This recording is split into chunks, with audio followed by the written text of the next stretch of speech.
Alternative preservation option pada kasus-kasus non-malignant dan social indication. Saya rasa Prof. Iko juga CV-nya nggak usah dibaca. Oke. Langsung aja Prof. Next slide. Ya. Oke, baik, terima kasih Dr. Kemal. Selamat sore. Assalamualaikum warahmatullahi wabarakatuh. Ya, kita dalam waktu 20 menit akan mendiskusikan bagaimana balancing antara hope and treatment, terutama pada kasus-kasus benign, gynae, dan juga kasus-kasus atas indikasi sosial. Kalau lihat gambar ini, jelas bisa dilihat bahwa teknologi IVF yang paling advance kalau di Eropa, di daerah Skandinavia, termasuk negara-negara Belanda, Belgium, ya kita lihat akses skor mereka sampai dengan hampir 90%, dengan semuanya di cover oleh insurance. Salah satu bagian dari IVF yang sangat penting adalah fertility preservation, yaitu teknologi yang diperlukan oleh pasangan yang terancam ya untuk mendapatkan keturunan dari gametnya sendiri karena beberapa faktor. Yang paling sering adalah karena biological age, umur biologisnya mendahului umur kronologis, yang bisa terjadi karena faktor genetik, karena pembedahan, karena endometriosis, kemoterapi, ataupun radiasi. Kalau kita lihat S3 guidelines ya, tentang fertility preservation, paling tidak ada 3 hal yang bisa dilakukan untuk menyelamatkan fungsi reproduksi seorang perempuan. Yang pertama adalah selamatkan tisunya, ovarian tissue cryopreservation. Yang kedua adalah selamatkan telurnya, oocyte cryopreservation. Yang ketiga, setelah difertilisasi dengan embrio dengan sperma sehingga disimpanlah embrio cryopreservation. Saya kira nanti Dr. Mila akan banyak berbicara ya, terutama pada kasus-kasus cancer. Bagaimana dengan kasus benign ini? Ternyata bukan hanya cancer yang bisa merusak cadangan sel telur seorang perempuan. Kita tahu endometriosis dari tadi pagi kita sudah berbicara, kemudian autoimmune disease, genetik, terutama pasien Turner syndrome yang setelah lahir dia memiliki telur yang tidak banyak dan itu terancam fungsi reproduksinya tentunya. Bagaimana sel telur bisa meningkatkan kemungkinan seorang perempuan bisa hamil dari genetiknya sendiri? Kita lihat ya bahwa semakin tinggi usia perempuan, dia membutuhkan jumlah telur yang lebih banyak untuk disimpan sehingga dia bisa hamil. Ya kita lihat kalau di bawah 35 tahun cukup 12-13 telur, kalau di atas 35 tahun dia butuh 15 sampai 21. Dan saat ini teknologi preservasi pada sel telur yang paling populer adalah vitrifikasi atau pembekuan cepat. Bagaimana egg freezing dilakukan? Ada 2 skema, bisa dalam jangka waktu yang pendek, short term fertility preservation yang di atas. Jadi kalau ada penderita endometriosis, kemudian kita identifikasi dia harus di freeze telurnya, di pick up, stimulasi, ambil telurnya, endometriosisnya diobati, langsung ditanam setelah difertilisasi. Atau yang kedua, ya dia ambil telurnya, kemudian karena dia belum ada rencana menikah, ya bisa diobati dulu endometriosisnya dengan medikamentosa, kemudian dia menikah, bisa saja dia hamil spontan, atau kemudian dilakukan pembedahan, baru kemudian diambil sel telur yang sudah di freezing. Jadi ada 2 skema bagaimana kita melakukan egg freezing pada perempuan-perempuan yang membutuhkan preservasi fungsi reproduksi. Kalau dilihat di map, ya begitu banyak negara-negara yang sudah melegalkan egg freezing, termasuk Indonesia. Walaupun di sini Indonesia masih abu-abu, tetapi sekarang sudah cukup banyak kita melakukan egg freezing di Indonesia. Walaupun indikasi social indication of egg freezing di negara kita masih belum diatur dengan jelas. Tetapi apakah kita bisa melakukannya? Bisa. Inilah yang kita lakukan ya di center kita Januari sampai Oktober ada 12 ya unmarried women yang melakukan egg freezing sosial atas indikasi sosial sekitar 41%. Kemudian diminish ovarian reserve, dia datang sadar karena AMH-nya rendah, dia mau freezing egg atau dia akan mendapatkan kemoterapi. Rata-rata usianya kita lihat 35 tahun, ya AMH-nya 1,8, ada yang 0,4 ya teman-teman bisa lihat, ada yang 0,4 nanogram per mililiter, Ya, itulah mengapa mereka mau membekukan sel telurnya. Dilakukan stimulasi rata-rata lamanya 12 hari. Ya, dosisnya rata-rata 2.600, kebanyakan protokol antagonis, ada beberapa yang PPOS yang menggunakan gonadotropin. Kemudian kita lihat ya, mendapatkan sel telur rata-rata 9, tetapi range-nya antara 2 sampai 21. 21 kalau dia masih muda pasti kita bisa dapat banyak, tapi kalau dia tua yang usianya tadi ada sampai 46 tahun, dia hanya mendapatkan 2 sel telur saja. Itu adalah evidence yang kami lakukan egg freezing ya di center kami pada pasien-pasien yang belum menikah. Kemudian kita lihat bagaimana Vigo statement tentang fertility observation pada tahun 2023. Vigo jelas menyatakan hindari tindakan surgery yang bisa merusak cadangan sel telur. Ya, oleh karena itu hati-hati pada saat kita akan melakukan pembedahan pada kasus-kasus endometriosis ya. The first surgery should be the final surgery. Berikutnya adalah Turner syndrome. Banyak pasien-pasien Turner syndrome yang masih berharap dia bisa memiliki keturunan. Pertanyaannya, apakah memungkinkan? Mungkin. Terutama pada pasien Turner yang mozaik. Kita lihat ya, kalau pasien Turner yang mozaik, dia bisa hamil, ya, bisa dilakukan ovarian tissue cryopreservation, bisa dilakukan egg freezing. Tetapi tentunya kalau pasien Turner syndrome yang klasik akan sangat sulit bagi kita untuk melakukan preservasi fungsi reproduksi. Yang pertama tentu kita harus melakukan evaluasi menyeluruh, adakah systemic abnormalities pada pasien Turner syndrome. Kemudian kita lihat di sini, ya, kalau pada pasien yang 45X0, ya, natural conception hanya 1-3% saja. Peluang ada pada pasien-pasien yang mozaik. Ya, kita bisa lihat success rate bisa 15-48% natural conception. Kita bisa lakukan egg freezing ya pada pasien yang AMH-nya masih cukup baik. Ya, ovarian tissue cryopreservation paling bagus sebelum pubertas. Oleh karena penurunan AMH sangat cepat ketika usia perempuan di atas 15 tahun. Jadi kalau kita bisa mengidentifikasi Turner syndrome perempuan lebih cepat sebelum dia pubertas, maka ada tempat bagi kita untuk melakukan preservasi fungsi reproduksi, terutama ovarian tissue cryopreservation. Ya, kemudian sangat penting mengukur tadi AMH ya pada pasien Turner syndrome yang dia belum mengalami POI, ya baru terutama pasien-pasien yang mozaik. Bagaimana pengalaman kita Turner syndrome ya di Yasmin? Saya kira kita sudah hampir 10 tahun yang lalu mencoba mencari pasien Turner syndrome yang bisa dilakukan penyelamatan fungsi reproduksi ya. Kalau kita lihat mereka sebagian besar hampir sama ya, baik yang didampingi atau tidak didampingi, mereka punya concern juga terhadap bagaimana kemungkinan memiliki keturunan ya. Kemudian fertility impairment mereka juga sangat concern. Ya, ini yang kita lakukan pasien-pasien Turner syndrome yang didampingi maupun yang tidak didampingi. Tetapi ya kalau kita lihat datanya sangat jarang sangat sulit kita mendapatkan pasien Turner dengan AMH yang bagus. Ini kasus kita 23 pasien semuanya AMH-nya 0,08 sampai 0,17. FSH-nya tinggi, usianya kita temukan ya walaupun dari 9 tahun sampai dengan 25 tahun. Jadi sangat sulit, kita belum pernah yang mendapatkan di LSCM tentunya pasien Turner syndrome yang bisa diselamatkan fungsi reproduksinya. Dan ini saya kira tantangan kita ke depan.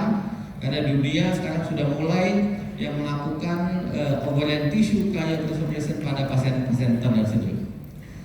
Berikutnya endometriosis, ya kita tahu endometriosis terutama endometrioma bilateral, ya bilateral endometrioma, recurrent endometrioma itu adalah pasien-pasien endometriosis yang harus diselamatkan sel telurnya. Itulah pasien-pasien endometriosis yang harus diselamatkan ovarian reserve-nya. Kita bisa lihat di sini, hati-hati sekali sebelah kiri itu.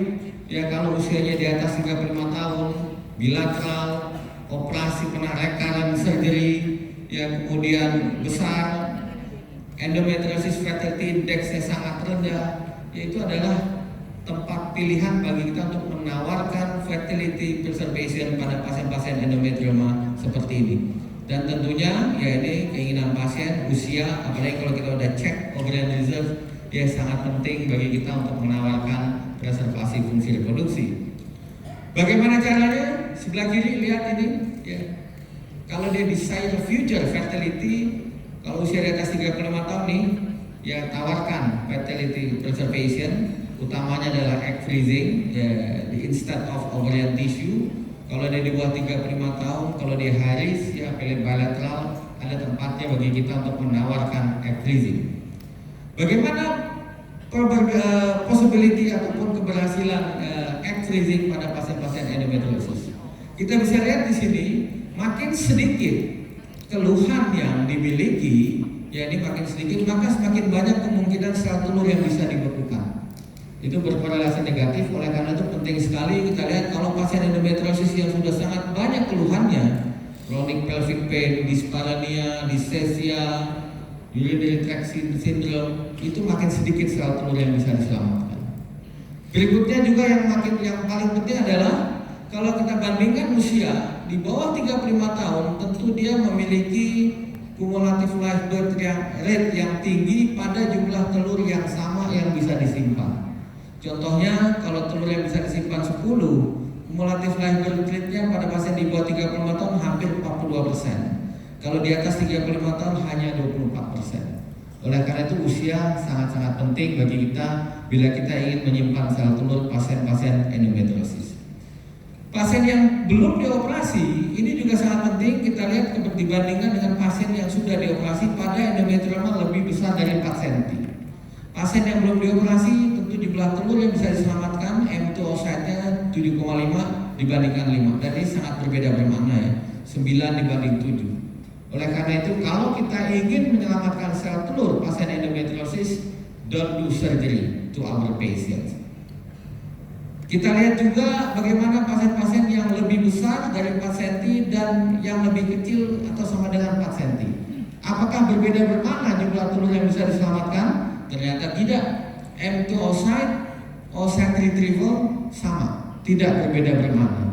Jadi walaupun kisahnya besar dibandingkan dengan kisah yang kecil, jumlah telur yang bisa diselamatkan sama.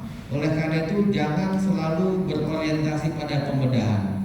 Treat the patients, not the lesions. Data membuktikan itu. Kapan pasien endometrioma harus dilakukan preservasi fungsi reproduksi? Ada dua. Yang pertama ini kalau dia malignansi potensial, sebelum ditreat lakukan fertility preservation. Yang kedua tentu yang ini enggak ya, kalau pain, kalau dia mau hamil tetapi dia masih belum mau segera tadi, future ya. Ini di sini tempatnya. Lakukanlah egg freezing yang paling baik. Pengalaman kita nih Dr. Kemal yang melakukan ovarian cortex freezing. Pada saat kita paparan di ISFP Tokyo, yang banyak teman-teman komentar mengapa melakukan ovarian tissue freezing pada pasien endometrioma. Ya pada saat pros and cons debat banyak tidak setuju karena sangat sulit mengidentifikasi ovarian cortex yang sehat. Apalagi ini endometrioma sangat besar ya. Dr. Kemal melakukannya. Saya tahu ini karena berbagai keterbatasan, antara lain karena pasiennya tidak bisa afford untuk dilakukan stimulasi. Pasiennya tidak bisa afford untuk melakukan teknologi reproduksi ya. Sehingga ini ya pasti kistanya 9 cm, 12 cm, ya AMH-nya masih lumayan 1,8 dan 2,2. Tetapi kalau kita lihat ya ini kontrol, ya jumlah folikelnya kelihatan di korteks sangat sedikit dibandingkan kontrol. Itulah endometrioma, itulah endometriosis. Kalau dilihat lagi umur biologisnya, ya seharusnya umur 21 tahun AMH-nya 7,2. Tetapi kedua pasien ini AMH-nya 1,8 dan 2,2, jadi umur biologisnya jauh mendahului umur kronologisnya. Ini terjadi karena endometrioma yang bilateral. Itulah sebabnya kita harus ya memiliki pemikiran untuk menawarkan preservasi fungsi reproduksi pada pasien-pasien endometrioma.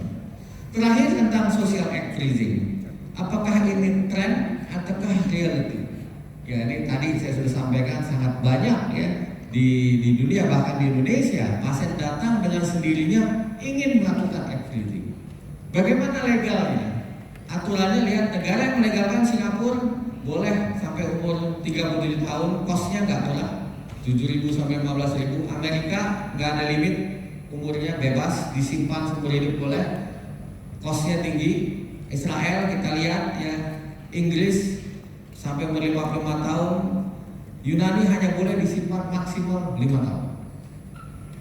Dan juga ada beberapa hal yang harus kita jelaskan ketika kita melakukan egg freezing. Tentu risiko-risiko hipersimulasi pasti ada, risiko egg retrieval juga pasti ada, dan jangan lupa pregnant woman of older age.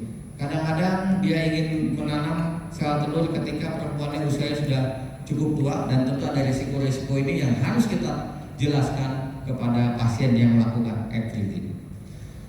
Yang juga sangat penting adalah the usage rate, penggunaan, pemanfaatan sel telur yang dibekukan. Hampir semua evidence di dunia menyatakan the usage rate-nya masih sangat rendah, hanya sekitar 7%, 8%. Ini kalau data di Brussels yang paling banyak melakukan egg freezing, Spain, Eropa rata-rata 7-8% pemanfaatannya. Legal issue, the ownership, siapa yang memiliki sel telur itu? Ya, beberapa negara yang melegalkan surrogacy, yang melegalkan donation, ya ini pasti ya mereka akan menggunakan ini. Jadi apalagi same sex couples, ya ini juga menjadi isu. Dan terakhir ada prognostic factors, ya. Walaupun storage-nya sangat aman dan quality-nya sangat baik, verifikasi, tetapi tetap ya prognostic factors ini juga menjadi isu yang sangat penting ya pada pasien-pasien ya pada saat kita menjelaskan. Oleh karena itu ini yang harus kita explore ya pada seorang perempuan ya, apalagi kalau atas indikasi social indication of egg freezing, counseling dan information ini penting, decision making support, ya, emotional care, informed consent ini secondary use of frozen eggs, financial support. Sekarang ada yang namanya assurance, asuransi untuk membekukan sel telur. Itu sudah ada di dunia. Saya kira Indonesia tinggal menunggu waktu ya assurance ya akan segera lahir. Ya, asuransi khusus membekukan sel telur, ya khusus melindungi perempuan-perempuan yang ingin memiliki keturunan dari genetiknya sendiri. Apalagi kalau dia terancam penyakit reproduksi seperti endometrioma, autoimun tadi Dr. Kemal singgung, ataupun faktor genetik lainnya. Terakhir kita tahu bahwa ya, egg freezing dan ovarian tissue freezing ini juga merupakan pilihan pada pasien-pasien benign gynae. Kemudian contoh yang paling banyak endometriosis dan juga Turner syndrome ya karena ada accelerated declining of ovarian reserve. Oleh karena itu prepubertal Turner syndrome patient itu memiliki opportunity paling besar untuk kita selamatkan terutama ovarian tissue-nya ya. Kemudian ya, ini beberapa pilihan ya egg freezing sekarang makin advance, orang sudah melakukan immature oocyte freezing bahkan ya. Ke depan ini juga akan semakin terus berkembang, tetapi banyak aspek lain yang harus didiskusikan ya, termasuk aspek etik, safety, prognostik, ya, kemudian quality dan lain-lain yang terkait dengan social egg freezing. Demikian yang bisa saya sampaikan. Terima kasih. Selamat sore. Assalamualaikum warahmatullahi wabarakatuh.